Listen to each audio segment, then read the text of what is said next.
तसेंना हारगदि हुजिकति कोई प्रजा सिंग कोई खुता लेरे कोई मणिपुर की अपन मुई सकतम सागतपा नत्र कोई नुक्सी चानन लैबा हाइबजे को कोई की तसेंना मतम मतम की लेंगाक लेंगे मतम की मांग मागी लेंगाक प ngamnaba natragana masi control tongna society le peace program hona bada tongan tongan mayam tawe aduka counter insurgency operation gi matang dane koina armed forces peace for 1958 thamgi je during almost masi di congress ki matam adum oi hai ba taraga su moi matam dane then huji koina external aggression mayam ma thu e hai jina madugi mayam dagi adum horga chang pot to da huji koi gi mamangi popular government lai matam da pokhai bai tar war on drug tor budri gi thokpani ka hai riba koi cookie terrorist gi economy gi backbone plot thidek boda makhoi gi potu thidek panen hai lo wi ai ko war on drug tor buji madru moi gi makhoi tongan tongan phom mayam thamak panen lo wi ai aduga Muivah gi visit suna ngasai gi koi gi dum proof tawai koi blood relation lai hai badu aduga e gi mari chap channel lai tatri hai ba potu koina ngasai gi pot thamjari wafam adwai dane aduna now is the hand of common people koi khut loin lai re aduga and responsibility kai opinion da diko adu taga di right time to change ourselves hai tare aduga ngasai gi to fight external elements aduga ngasai gi who try to disturb the integrity and unity of the state hai tare sigi positive hujik sedum koi mang hujik lai se atop lam da la pamte manipur la pone manipur praja miyam na magi leader du wakhalon do khangning ba amane ok pai bisi basi hauna sane nai thamge aduga manipur gi apnum gi saktam di kaidong thubai ba ngamoi aduga ngasai koina mera gi wai kaino gi matang de koina mera wai bu gi khot gi mera hok chong matang hai ba do koina masi Ukhrul gi jaga da hundung village da tasengna hautok pa pot amani na ko aduna Ukhrul ga ekoi gi se lai ne be mari se ma Ukhrul somda loi ta ga so mari do madu gi binding du di kaidong ai da tat pa yaroi aduna revolutionary government atraga diplomatic geopolitics ki manung chan oi ta ga so makoina pame pandam manung du include toy do ngasai economic diplomacy yauri bane ba adugi economic diplomacy do hauji waron drak ki matam da halaki 2023 thidek pa kai biduna ne ba sen cookie na kanna hoi shaw da ne koi square kilometer du leba noi adu ngam do ka hai bi yauri ne tongan tongan na ga mug adu swai da welcome tongning da bana traga karan toro pu di ngasai gi diplomatic form da na traga even my strategic negotiation as well as new changes kind of high geopolitical landscape through official narratives me am do yaning da po ne lawu ta bane aduna ai khoi gi di lak bi jam phare makha ta ba senapatik de su man Ukhrul da thamba phangau da ba ngamau da ba somtal da tham da ba do ngamau da ba sing do thambiram ga masi gi pot mayam sing chamina na ba yana ba gi pot amaka igi mari tat ya do khangan biram ba chunga dra za khoi gi tangkuni thoi gi thorum si da khoi gi phongdo ki wafum sing oza birendra na fazana thamkai hari ba wafum sing si ga khoi gi bana phongdo li wafum sing si kamai ni yeng be oza sing na ga de khoi NSNIM se 1980 gi 31 January da form to ki ba duga magi leader sing je moi founder sing je saksui ne adagi SS khaplang ne Muivah ni oi aduga sona kan Muivah na IM gi leader oina da yung ongna NSN ki gi ora lai ta sing na handaki magi khongchat semrom di am phai hai ta ni adubu manipur da ngasi yam chawu wathok ama June 19 gi ngasi khoi myam na ningsing don lai ba posi NSN gi magi revolutionary movement haigra magi through magi tor iba pot khongchat sing gi manung da ma oiki aduga mamang da leram ba pot ka handaka khena ba ma khakna mamang da ekhoi gi lairiba civil society organization stakeholder mayam individual mayam amana ekhoi NSNIM gi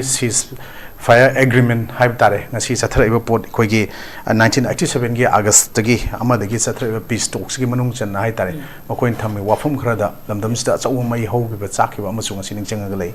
arubu huji ekhoi yamba birendra thambi gi wafum sing da kitang matam gi awon ba khara lakpra haiba pot ni aduna ekhoi yamna diplomatic geopolitics haib tare ko created by government of India aduna sigi pots de koi smaina taw ai thamninge aduna makhoi ta sengna harega di makhoi gi stand hong de haiba wafum amuk yauri stand hong de haiba wafum sida adoi ta ga di stand hong da da nga sagi mamangi Greater Nagaland gi issue du yauri bra yaw da bra haiba gi pot si ai khoi gi madoi da chaw wahang amade dum oiraga leitab di nate adu oiba ta ga su ai khoi na madu gi potu ikoi na mayek sengna ikoi ta sengna harega di ikoi gi one nation gi theory da Jammu and Kashmir da gi ta sengna harega article 370 kano taro kanda scraps tok thokra ngasi di madugi potu da ngasi di dum mangi adu huji NSNIM gi mogi talks yam sange matam yam sange loichandra dum tammi pending da adu taga di aikhoina hauji constitution of India gi matung inadi makhoi gi sovereignty gi makhoi gi flag gi natra constitution gi pot mayam ama makhoina taleo potu madu compromise toroi haiba pot ama lakoni na ngasai pot manung du da madugi potu chana ba doi bra chana roi dro haiba pota Indian constitution gi pot di madugi potu hoji gi thamai bo wafum ko yamna mix oiba response sama haib tare government of India gi ngasai gi yamna diplomatic over geopolitics ki manungda madugi potu de aina madu thajaba pot amaka kharadi wale adubu wat pataraga su ekoi gi lal hoba natraga any lewaki ekoi ning tamba hanjingadam ne hobu singse makoi naga khatagi nate tongwan tongwan fruit kanglu ki loina mak lal hobu sing loin lei mitai mitai gi su lei atop fruit kanglu ki loina hauri sigi tawringai cherak sida hauje ekoina tasengna ekoina geopolitics ne narmatam da magi geography and politics adaga national powers and strategy adu manungda international relation aduga economic and security concern mayam sing loina yauna makoi gi yam systematic oina NSNI ngi si leigiba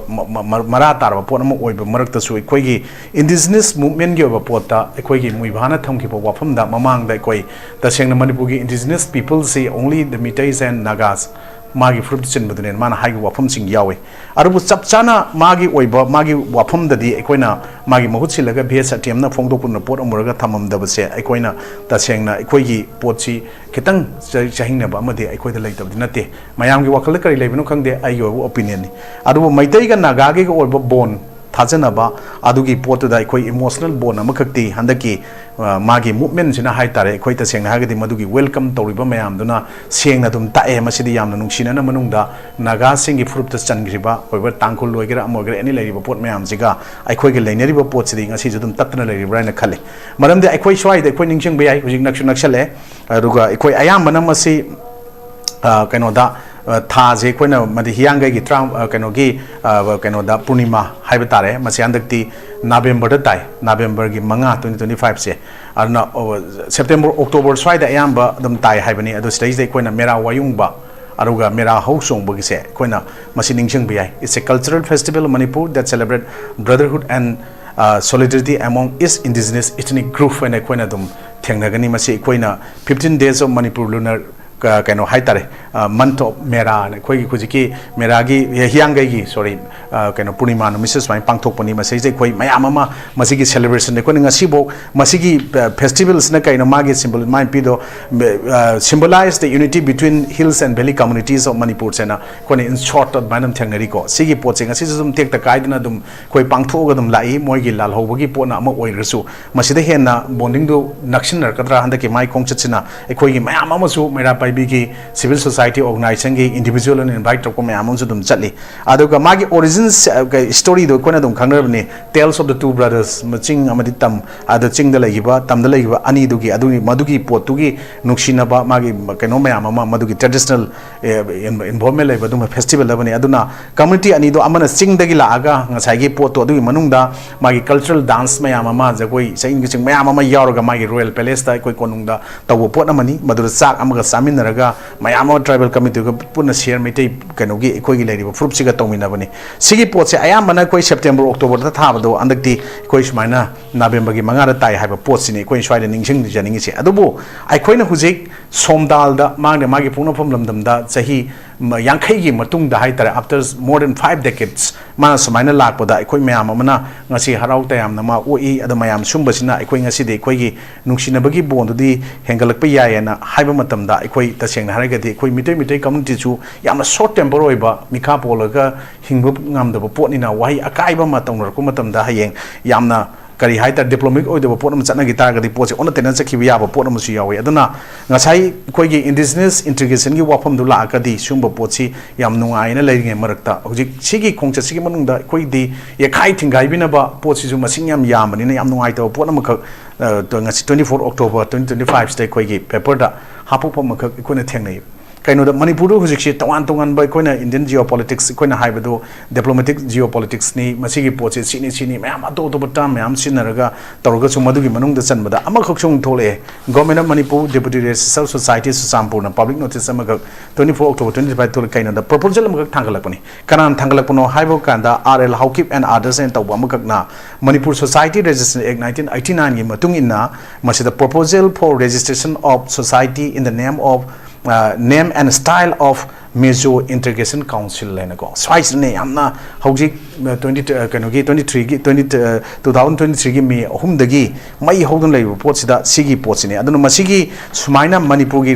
registration society ꯑꯦꯛ ꯁꯤꯒꯤ Manipur registration society ꯑꯦꯛꯀꯤ ꯃꯈꯥꯗ ꯁꯤ ꯇꯧꯔꯛꯀꯦ ꯍꯥꯏꯕ ꯄꯣꯠꯁꯤꯗꯤ ꯌꯥꯝ ꯅꯨꯡꯉꯥꯏꯇꯕ ꯄꯣꯠꯁꯦ ꯁ꯭ꯋꯥꯏꯗ ꯂꯥꯛꯑꯕꯅꯦ ꯑꯣꯕꯖꯦꯛꯁꯟ ꯇꯧꯅꯤꯡꯕ ꯂꯩꯔꯒꯅ within 15 daysꯗ there of issue of this notification ꯗ ꯃꯗꯨ ꯇꯧꯕꯤꯔꯛꯎ ꯍꯥꯏꯅ ꯗꯤꯄꯨꯇꯤ ꯔꯦꯖꯤꯁꯇ꯭ꯔ ꯁꯣꯁꯥꯏꯇꯤ ꯆꯨꯔꯆꯥꯟꯄꯨꯔꯅ ꯁꯨꯃꯥꯏꯅ ꯊꯝꯖꯤꯜꯂꯛꯄ ꯄꯣꯠ ꯑꯗꯨꯅ ꯁ꯭ꯋꯥꯏꯗ ꯄꯤꯁ ꯄ꯭ꯔꯣꯁꯦꯁꯀꯤ ꯅꯠꯇ꯭ꯔꯒ ꯔꯤꯀꯟꯁꯤꯂꯦꯁꯟꯒꯤ ꯑꯩꯈꯣꯏꯅ ꯈꯟꯅꯔꯤꯕ ꯄꯣꯠ ꯃꯌꯥꯝ ꯃꯅꯨꯡꯁꯤꯗ Muivahgi lakpagi mana laibagi sigi manungda mamangda ikoigi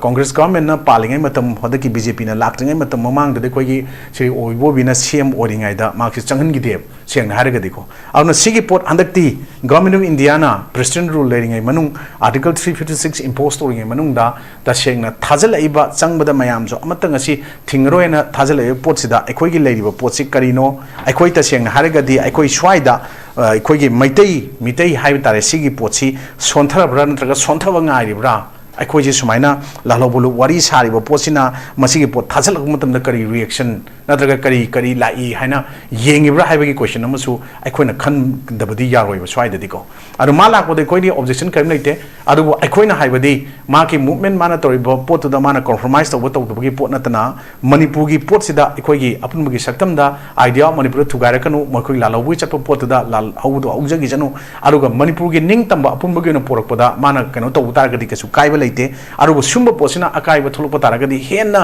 ꯐꯔꯛ ꯇꯥꯕ ꯄꯣꯠ ꯑꯃ ꯂꯥꯛꯀꯅꯤ ꯑꯗꯨꯗ ꯁ꯭ꯋꯥꯏꯗ ꯑꯩꯈꯣꯏꯒꯤ ꯁꯣꯟꯊꯅꯕ ꯑꯩꯅ ꯍꯧꯖꯤꯛ ꯊꯝꯖꯕ ꯃꯩꯇꯩ ꯁꯣꯟꯊꯕ ꯉꯥꯏꯔꯤꯕ꯭ꯔꯥ ꯅꯠꯇ꯭ꯔꯒ ꯃꯩꯇꯩ ꯀꯌꯥꯝ ꯁꯣꯟꯊꯈ꯭ꯔꯒꯦ ꯂꯥꯜꯍꯧꯕꯒꯤ ꯃꯨꯚꯃꯦꯟꯗꯅ ꯌꯦꯡꯉꯛꯏꯕ꯭ꯔꯥ ꯑꯗꯨꯒ ꯂꯥꯜꯍꯧꯕꯁꯤꯡꯒꯤ ꯄꯣꯠ ꯑꯣꯏꯅꯗꯤ ꯃꯈꯣꯏ ꯇꯁꯦꯡꯅ NSCNꯒꯤ 1980ꯗꯒꯤ ꯁꯨꯝꯕ ꯃꯨꯚꯃꯦꯟ ꯍꯧꯔꯛꯄꯗ 80ꯒꯤ ꯃꯇꯨꯡꯗ ꯑꯥꯔꯂꯤꯁ ꯀꯩꯅꯣꯗ 70sꯗ ꯑꯩꯈꯣꯏꯒꯤ ꯐꯣꯝ ꯇꯧꯔꯒ ꯃꯌꯥꯝ ꯑꯃ ꯑꯩꯈꯣꯏꯒꯤ ꯁꯨꯃꯥꯏꯅ ꯃꯅꯤꯄꯨꯔꯒꯤ ꯂꯥꯜꯍꯧꯕ ꯑꯆꯧ ꯑꯆꯧꯕ ꯃꯌꯥꯝꯁꯨ ꯂꯩꯔꯤ ꯂꯣꯏꯅꯃꯛ ꯂꯩꯃꯤꯟꯅꯔꯛꯇꯕ ꯍꯧꯃꯤꯟ ꯀꯥꯃꯤꯟꯅꯔꯛꯇꯕ ꯆꯪꯖꯐꯝ ꯄꯤꯔꯝꯗꯕꯗꯤ ꯂꯩꯔꯝꯃꯣꯏ ꯑꯗꯨꯒ ꯂꯧꯔꯝꯗꯕꯁꯨ ꯂꯩꯔꯝꯃꯣꯏ ꯑꯗꯨꯒ ꯂꯣꯏꯅꯃꯛꯁꯨ ꯑꯗꯨꯝ ꯅꯨꯡꯁꯤ ꯆꯥꯟꯅꯅ ꯂꯩꯔꯝꯒꯅꯤ ꯑꯗꯨꯕꯨ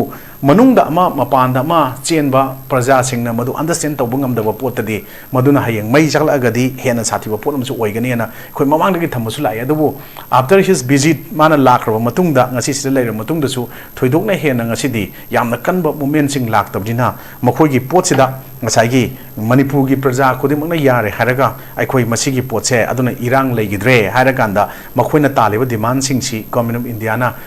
ꯂꯣꯏꯅꯃꯛ ꯄꯤꯗ꯭ꯔꯒꯁꯨ ꯐꯨꯜꯐꯤꯜ ꯑꯣꯏꯔꯒꯁꯨ ꯁꯤꯈꯣꯏ ꯄꯤꯔꯒꯦ ꯀꯥꯏꯅ ꯅꯦꯒꯣꯁꯤꯌꯦꯁꯟ ꯇꯧꯕ ꯌꯥꯕꯒꯤ ꯄꯣꯠ ꯑꯃꯈꯛ ꯌꯦꯡꯉꯛꯏꯕ꯭ꯔꯥ ꯍꯥꯏꯕ ꯄꯣꯠꯇꯨꯅꯤ ꯃꯨꯏꯚꯥꯒꯤ ꯂꯥꯛꯄ ꯃꯇꯝꯗ ꯑꯄꯤꯛꯄ ꯑꯉꯥꯡ ꯁ꯭ꯀꯨꯜ ꯀꯥꯕꯗꯒꯤ ꯍꯧꯔꯒ ꯇꯣꯉꯥꯟ ꯃꯐꯝꯗꯒꯤ ꯂꯥꯛꯄ ꯒꯦꯗꯔꯤꯡ ꯃꯌꯥꯝꯁꯤꯡꯁꯦ ꯏꯚꯟ ꯑꯩꯈꯣꯏꯒꯤ ꯍꯟꯗꯛꯀꯤ ꯄ꯭ꯔꯥꯏꯝ ꯃꯤꯅꯤꯁꯇꯔ ꯅꯔꯦꯟꯗ꯭ꯔ ꯃꯣꯗꯤꯅ ꯀꯪꯂꯥ ꯂꯥꯛꯈꯤꯕꯗꯗꯤ ꯍꯦꯟꯅ ꯃꯁꯤꯡ ꯌꯥꯝ ꯇꯤꯜꯂꯝꯒꯅꯤꯅ ꯂꯧꯋꯦ civil society organisation and stakeholder ꯃꯌꯥꯝ ꯄꯥꯔꯇꯤꯁꯤꯄꯦꯠ ꯇꯧꯕꯁꯦ ꯑꯩꯈꯣꯏꯅ ꯎꯕ ꯃꯇꯝꯗ ꯑꯩꯈꯣꯏꯅ ꯌꯥꯎꯖꯔꯨꯗ꯭ꯔꯒꯁꯨ ꯑꯗꯨꯅ ꯁꯤꯒꯨꯝꯕ ꯃꯌꯥꯝꯁꯤꯗ ꯑꯩꯈꯣꯏ ꯇꯁꯦꯡꯅ ꯍꯥꯏꯗꯤ ꯑꯩꯈꯣꯏꯅ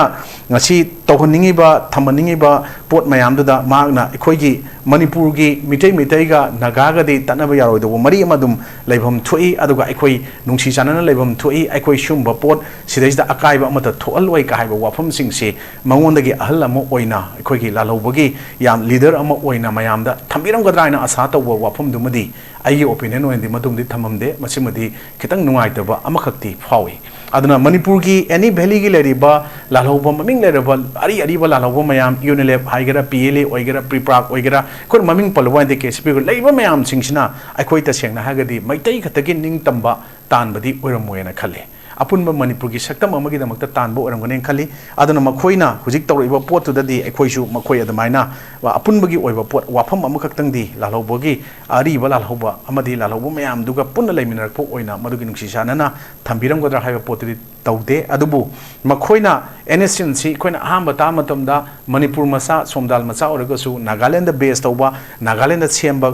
कनोनी ना लेरमबदु ngasi मणिपुर की सोइल दा खोंग ताबा याबगी अयाबदि पिरइबो अदुगा अखोइ सोमदा मणिपुर गोइना पीस टॉकता पीस एग्रीमेंट दा लेरिबा पोट खुदिमक्सिना NSN IM के लीडर दुना चलिबा अदुगुमना मखोइगे अदुम अखोइगे से यारबसिक लीडर मरकता यारमनि यारमय हाबि वानातेको अमखक मिजोराम दगी यावरे असम दगी यावरे नागालैंड दगी यावरे अरुणाचल दगी यावरे हाबि मतमदा मागे अदुम स्कोर मागी पर्सनल स्कोर विथ आर्म पीरकान चलिबा मयाम सिंगदो याहनबदा अयाबा पीगदुरिब्रा हाबि क्वेश्चन अमने NSN IM गा सीजफायर्स एग्रीमेंट साइन तौनबा government of India ki leriba lanmi singa military singa khut thanadaba haiba pota yanarga chaliba pot sumaina aduga cookie gi chu suuna taroga suspension operation ming tonga laga su samana process chaliba mayam singsta ngasi manipur gi oiba lalhawo singda ngasi wari chanari na haiba singjide makoi dong sumaina phongna nongoi pairaga chatpase aha ma khorpoda khrak yara moju jiti amata yahan gi dabodon krak lakhai bodong tobong ko koina uye swaisda achoba khenaba madu balance to matamda arum mayang si manadaba manba amak chalise karigino hai kanda aikhoina sum khanjabane aikoi makhoina tasengna aikoi mitai kangu se tasengna ningthogi masagi adum balisat amak yawba aisu leader oiba masu leader oiba mana haibda aina tadaba aina haibda mana tadaba ni chatpa kangu ni ningthogi adumba I chenba kangu ni namase moigoi ningtho khubum da khanaraga munaraga tawgi mayam laibuduna moi masense khanan ba yagani kaina khallaga tawbra haiba question amkhak lai ba swaidadi ado migina ngasagi potu moigi fraction laitaba nate lairaga su madu thingdaba nate atopa group mayam am thingi kasu tawba ngamde kaigino haikanda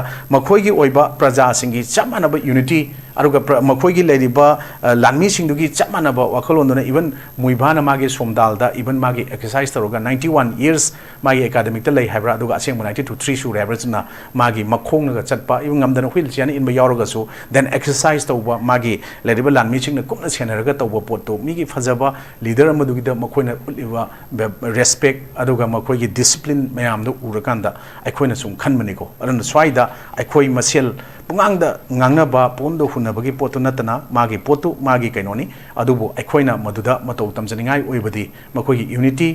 aduga makhoigi integrity aduga makhoigi chapchaba discipline singdudi aikhoina su matau tamjabum de mathau tai aduga makhoigi adumba mathauna hai tare ai yumda mutangdi aina sidringai chatkane ma soin khalamgani mamangde attempt tawi fail oi mafam matang matam chaba ngai rakanda magi tawum tawba thabak khangiba poto fulfill oidaba yade haiba potuda mangasi 91 ne kayam chahi changna punsi gini mayam sole min punjige buji chahi cham kare yamda loi loiba ngatane aru atienba manung sida magi fulfill oigibi yai intro oidaba yai adubu magi pandamda magi ponopam lamdam yogani haibadu magi surrender tawba haiba potudi mangonda yaude but magi process to gi manung da adum magi automatically chattaba yadaba potni hana tahallaga government of India su compel tawba yadaba pot amada la akanda ngasidi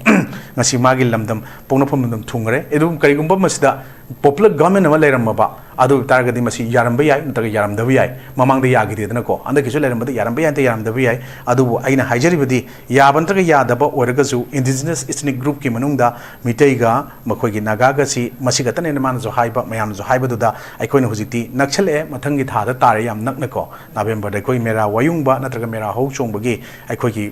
festival se masigi su yamna achouba inot ama handaki sina pirakanda yamna masing yamba yamda mai tongnarambodo adamaina Muivah lakpada utkibada maina koi swai du masigi si yam chaungna masigi si yam pangtho haningi aduga aikoigi lainariba nat wayungba natraga mera hau chongba aduga mera wayungba gi potse adun sigi wapopagi nataba sigi potsi taroba matungda aikoigi tasengna haragadi lainariba relation hanagi yam nuksina leramba poto hanjalanakpada magi su akanba instruction manungda leiringai is the pirambaga wachoi wakai mapana tholaga social media dantraga press ta tonganba nuai to tholai khoi masen yana na potudi tawhandanaba halamoina sangdai biramagadi yam nuai ne na sa amrong ge roibun thamchiki aksake khogi hujik mamangda nuaina daba kaya maru mama khoi thoki ba khogi mayam nasu panakhi ba khogi chaurbo khogi hujik fobo manipur gi ityas ta damak meglan iduna lehoraba khogi chu 19 tawdo aduga khogi manipur gi sanai ba kaya marum gi punsi pikhamna khiba tawdo kaya marum nuai ta kaya marum lei khaba zo hujik te madu sing adu namshin khaba matungda yam nungsinaba manba mawngda adi invite tora ka manipur gi belly the base to ba se so sing aduga personal invitation fangmadagi satpa mayam ma saru yarakan ma pung phana okay ba tare sumaina nu sinabagi lambi ma lakpasi da kamaini yengbe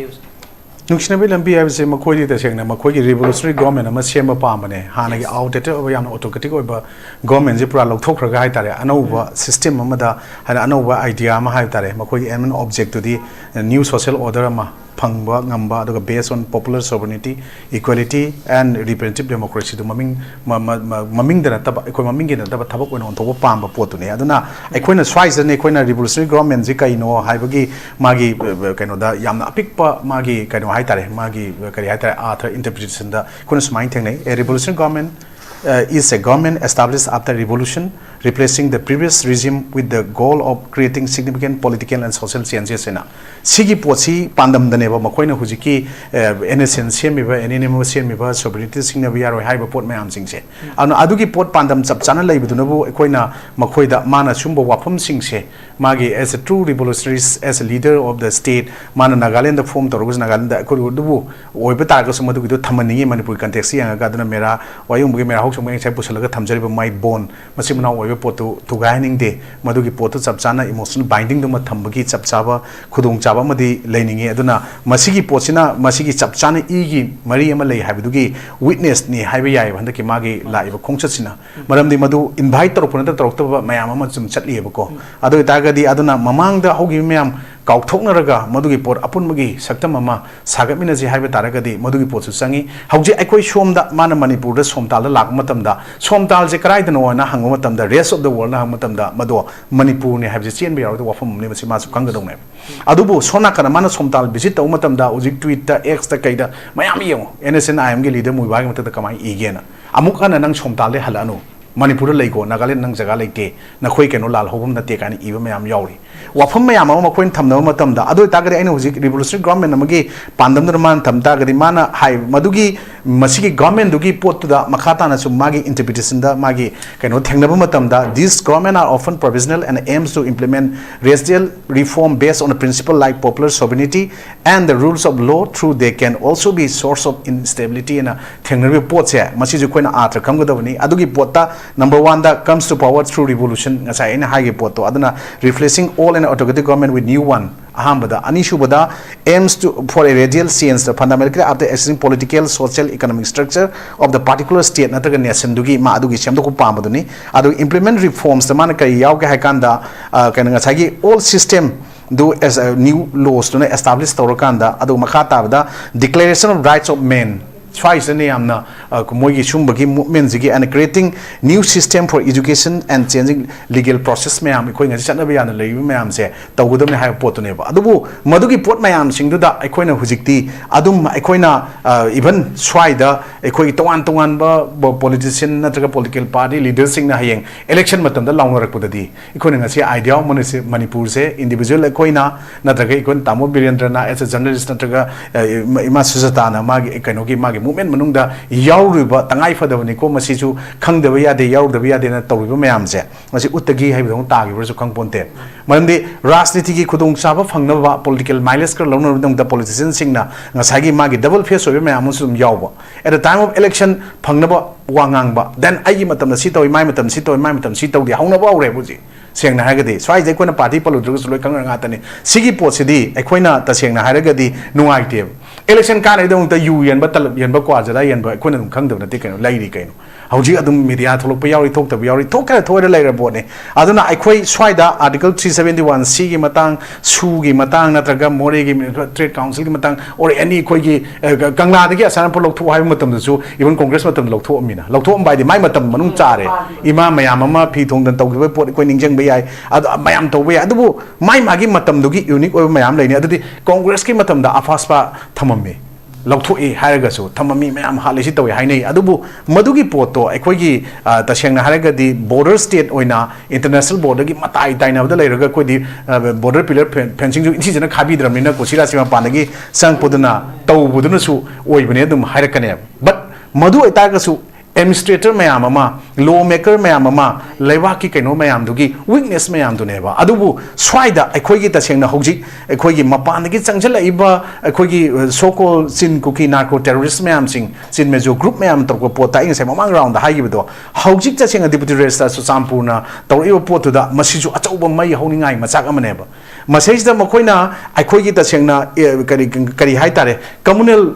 rights natraga communal crisis natraga amuk en makha expansion tropya ba pot amuk mana says da aina ngasai haige bido proposal for registration of a society in the name of in the name and style of Mejo Integration Council and haibidu bu aikoi says da Mejo Integration Council jigi mingda sumaina dugi style da ama aikoi sumaina society ma semge haibidu bu kari ayaba pidu no ba Maite Integration Council, Tangkol Integration Council, Pankal Integration Council, Adu Amamam Lois Hamna Agadi, Aikogis is the idea Manipur Kamai Shem Yadunova. Sumbas di hojik phangiba ngasi tai kumari ni moi tawise ko sidai ja dum palok ka objection tor ko 15 days manung tor ai kana pollution market tor puri yeng tam ni hojik ko na daga any individual kana tor case ko summa mayam je dum lei goi edu ga india gi constitution india gi law da machik mayam la laitok lection ya ba jaga mayam yaw ni na sidai ja dum masida nei na kan da ai khoi gi ta seng na haraga di chatna ba pot mayam sina ai khoi di kari hai tare khoi di aim to establish new social order adugi madugi pota ngasai gi often based on popular sovereignty equality adagi ngasai representative democracy ki one thok laina ba kain tawriba mayam je dum phagi tane aduna ekoi manipur gi oina di ekoi na ta sengna haining badi any furup kanglup amana oichanu manipur gi apun bagi saktam natraga integrity natraga lammula thugai ni kai sidi ko kuki oigera naga oigera madu di ngammoi sengna ai wakhal da ko aduna lamba potu da ekoina ma ahal lamo oina ta sengna haragadi ekoina maduda yanaba negotiating point do ekoina ngasai diplomatic kano da geopolitics ta mana refer to budu kari yawe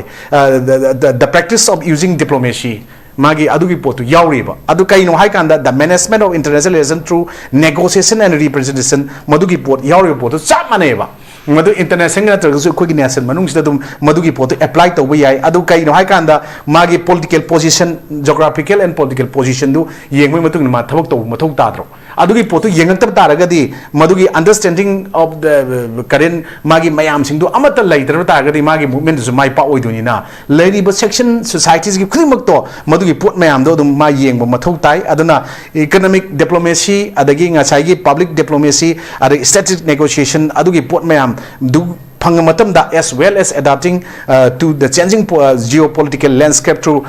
official policy narratives mayam do yauraga tarkumatamda ngasagi geography and its power magi key aspect ta khoi thengnari mayam adagi national interest ma kari thabak tawduri khoi nation ji gi oina then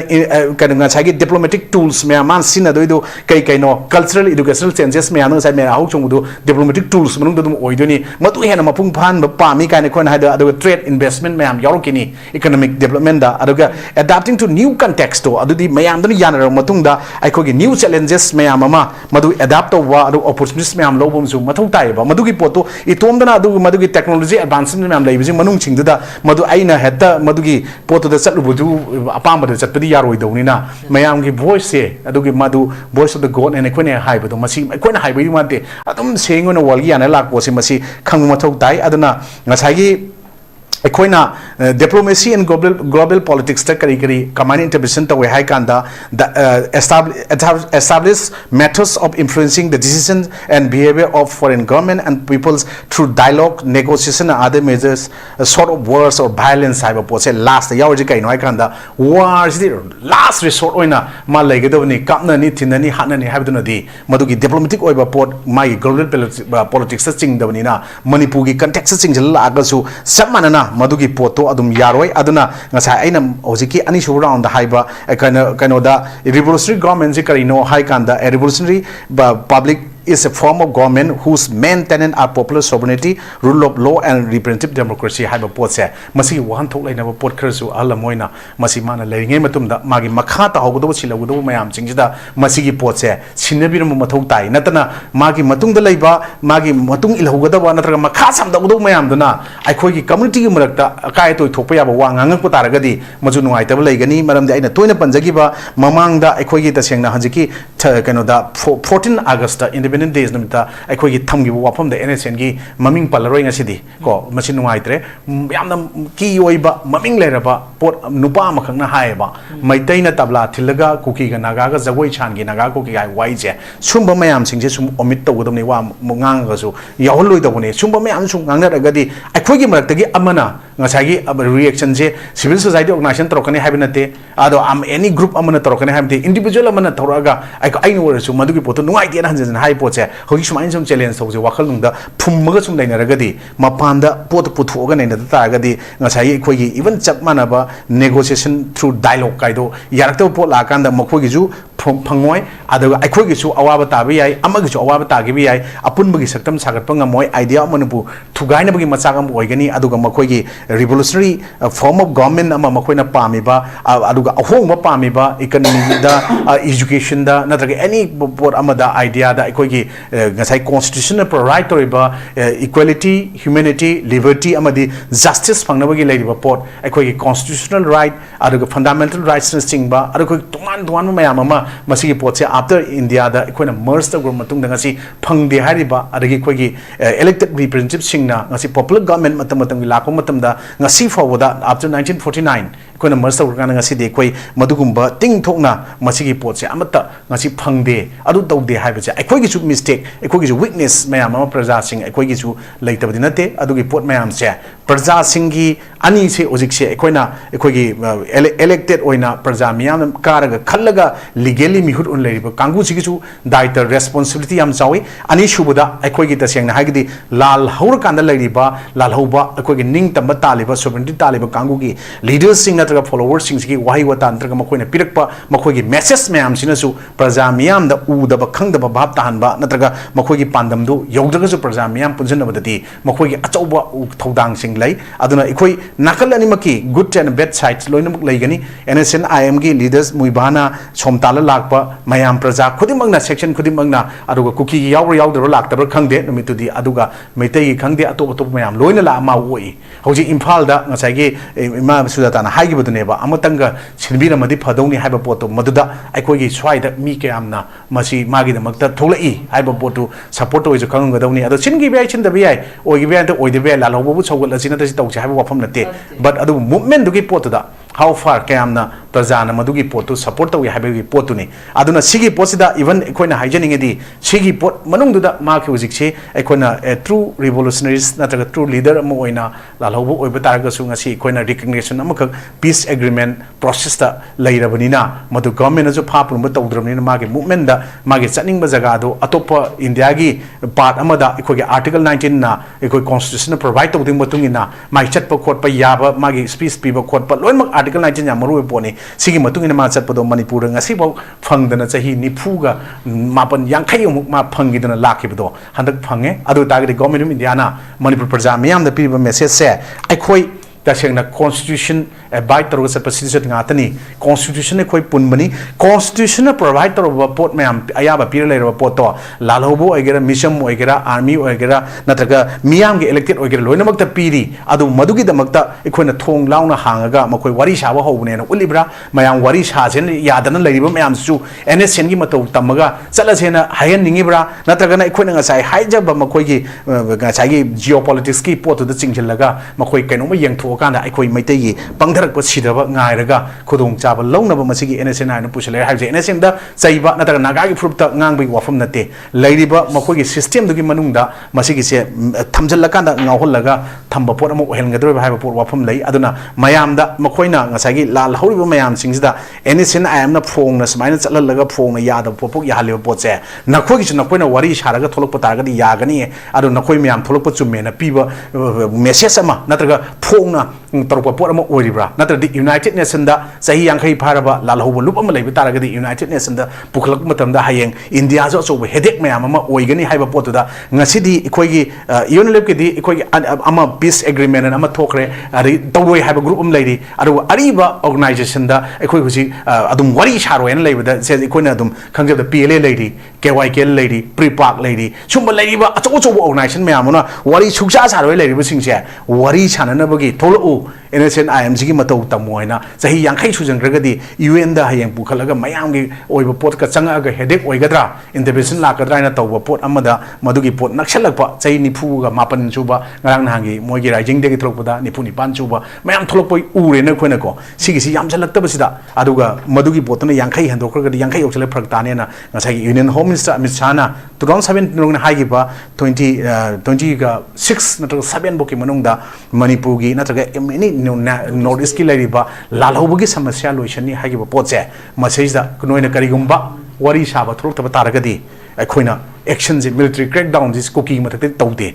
maramni su haiba pot amada makoidi production da phanga laigramnina atopa wari sa jena throk taba nataga silent taw yadaba silent taw नत्रगा वरी छाजे हाइबदा थोलक्त्रगदि मसिगी पोचिगी तमना तमना लोइसनबे Mota यामना speedy ओना लोइसनबगी pot अमखक मदुगी pot Sinner इब्रा हाइबगी question मखन मखन तोंगानबा मयाम अमा ngasi koi lalhobagi समस्या लैबा लालहौबगी चैथेंग चैना फंगबा लमदम अरुगा ममांग दा अफासपा लेरिंगा 1958 आर्म फोर्सेस प्रिंसिपल 1958 की मरुमदा कोई फेक अरेस्ट फेक एनकाउंटर नत्रगे एनी काइंड ऑफ मदुगी पोट मयाम अमा कोई थेंगनग्रब चैथेंग मयाम कोई मोनोरमा लेगिदबे मतंग निंगचंग जेबो सुम अमम अरे मसा मतंदा आई मरु पेपम चित्रंजन मई था सिगिबे मतंग तोंगा तोंगा चार्जेस मयाम मदुम तोइको सिदि अनी गक पीबन रविना संजित की मतंग आई शुंब मयाम अमा अरे ngasi खोगी इवन आर्मी की लेमखोंग केमदगी कमल बाबू मांगेबे मतंग अरे ममिंग लोई निंगजंगद्रगसु अखोना सुम मयाम से सुम येंगसेबा सिगी मनुंग सिदा सिगी मयाम से थोय दौबनी सिगी पोसे कैसु थोय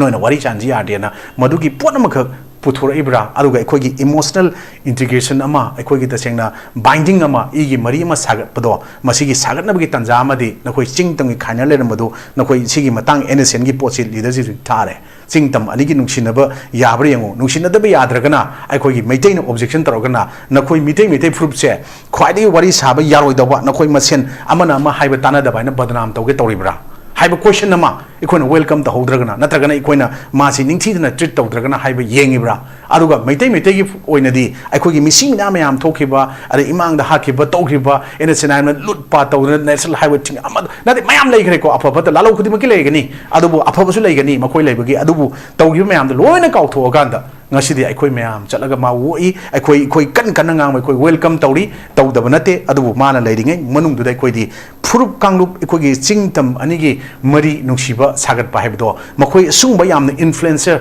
akan ba influence to bangam ba pi bangam ba makoi na madugi wahi khar thamam bado leader sing gi masigi makha ju yam pole habine na thamjani na aduna aikoi igi mari dumadi aikoi tanadri adum leiri adubu mastage da thugari bisna kanano thugaina ba honori bisna karino natra ngasi tawiba pot makoi na masigi sovereignty da compromise tawroi natra koi gi hana thangyu da pot leiro habse any pot ama or manung da hidden agenda na kari leiba chano ka haibase ngasi manipur gi yamna hena khangai ba koi di kashuna te pepe lawa ngang ni ko adun chahi jaw bon da adugo siri yam hayu bunate akhangai mayam jin ngasi di naina minaraga natra mahang na su invite tawga leiri manung sida manipur gi ting ting mayam ama leiri ba hidden noina madugi mayam do kashu ki dana tholaga ma wari shaw da fani punni हाइब लेबिनते government of India का मानर चलिब पोट अमनी अद मयाम अमा सिविल सोसाइटी ऑर्गेनाइजेशन मयाम लीडर्स मयाम थोलागा ममिंग मथा लोइ पलुद्रगसु थोलागा यावदुमदी याम नुवाइबम फावी अदना अखोइनसु मदुगी मतुंगिना हौजे अखोइना काइथरुरबा अदगी तचेंगना मई याम चाउना चलगा ताइसनबा यादबा मालुदो मोंगदा लेरुबा पोट मयाम सिंगसे हंदकी मागी खोंगससिगी मतुंगसिदा अखोइ